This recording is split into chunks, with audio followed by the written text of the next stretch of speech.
Here we continue our exploration of Adoro Te Devote, the great Eucharistic hymn and poem by St. Thomas Aquinas, translated by Gerard Manley Hopkins, with a look at the third verse. Now remember, in the first two verse stanzas of the poem, Thomas Aquinas was adoring a God on the altar, seeing God on the altar and adoring God, but a God hidden. Now that paradox carries over into the third stanza, where in the third stanza we move from Aquinas adoring God on the altar to the cross. On the cross thy Godhead made no sign to men.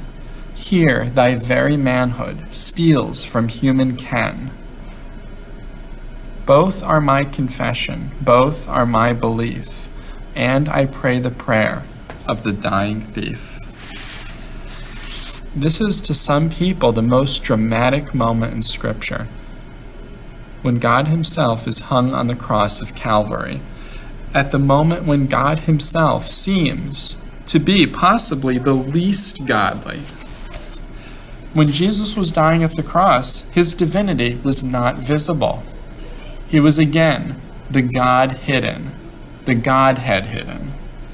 When Jesus was dying on the cross, it was his divinity that no one but the Blessed Mother could see.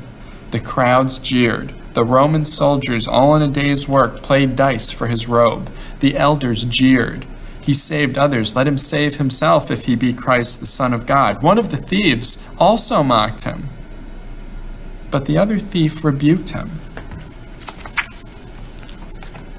On the cross, he seems the least godly. In the words of Isaiah, he was despised and rejected by men, a man of suffering, one from whom men hide their faces. And we held him in no esteem.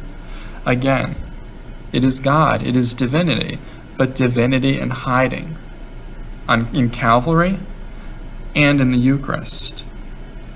And yet, what is this prayer of the dying thief? Because for all the doubt, for all of the Godhead hidden, the dying thief seems to understand it better than anyone else except Mary.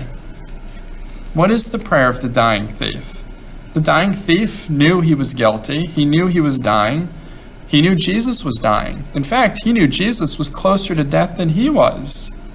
And yet he prayed to be remembered. This can also be our prayer. The dying thief had nothing to offer God. He was guilty, he was near death.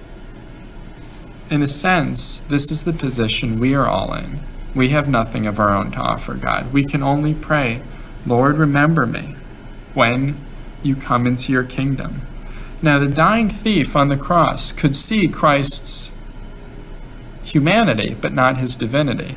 When we look at Christ on the altar, when we look at the host, the Blessed Sacrament, we see neither Christ's humanity nor his divinity. But we can still pray the prayer of the dying thief. We can still make that act of faith that the dying thief made. We can recognize the God hidden and say, Lord, remember me when you come into your kingdom.